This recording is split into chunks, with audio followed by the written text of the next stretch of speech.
Hi friends, welcome back to my channel. నేను ఈరోజు మీకు చూపించబోయే రెసిపీ క్విక్ అండ్ టేస్టీ కరివేపాకు రైస్.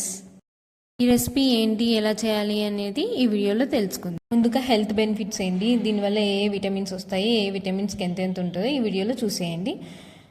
ముందుగా ఈ రెసిపీకి రైస్ ప్రిపేర్ చేసుకొని ఒక ప్లేట్లో ఈవెన్గా స్ప్రెడ్ చేసి చల్లార్చుకోవాలి.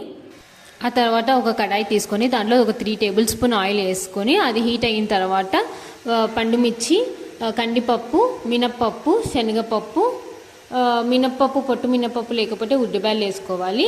అలాగే అవన్నీ వేడెక్కిన తర్వాత కొన్ని ధనియాలు వేసి బాగా వేపుకోవాలి. ఆ తర్వాత మనకు సరిపడంత కరివేపాకు వేసుకొని బాగా కలుపుకోవాలి. ఆ తర్వాత కొంచెం చింతపండు తొలుకు వేసుకోవాలి. అవి పక్కన పెట్టుకొని చల్లార్చుకోవాలి. ఆ తర్వాత ఇంకో కడాయి తీసుకొని దాంట్లో కొంచెం ఆయిల్ వేసి ఆవాలు జీలకర్రతో పాటు పల్లీలు బాగా వేపుకోవాలి. ఆ తర్వాత మనం పక్కన తీసి పెట్టుకున్న అన్నం బాగా మిక్స్ చేసుకొని ఆ పొడితో మనకు సరిపడంత పొడి వేసుకొని బాగా కలుపుకోవాలి. అంటే ఇంకా లేట్ ఎందుకు, వేడివేడిగా సర్వ్ చేసి తినేసుకోండి.